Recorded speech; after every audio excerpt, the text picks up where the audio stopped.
ليست فقط أنظار عشاق قطبي العاصمة الإسبانية كانت مصوبة نحو ملعب فيسنتي كالديرون، بل أنظار الكثيرين كانت تريد متابعة الديربي المدريدي بين الريال المتصدر ومضيفه الأتليتيكو.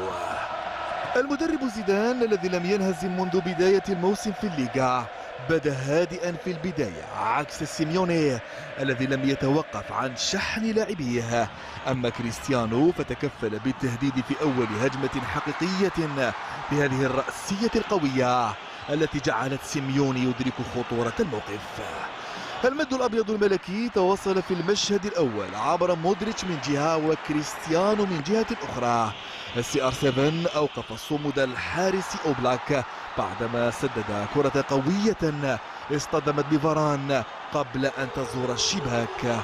تحرر زيزو وطالب لاعبيه بالمزيد، أما رد الروخي بلانكوس فكان محتشما ومن دون خطورة على مرمى الحارس نافاس.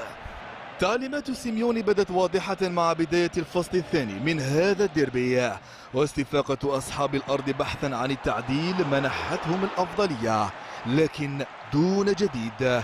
لا كاراسكو لا غريزمان ولا حتى كوكي الذي حاول استفزاز رونالدو، لكن هذا الأخير رد سريعا فحصل على ركلة جزاء ترجمها إلى هدف ثان جعله يحتفل بهذه الطريقة.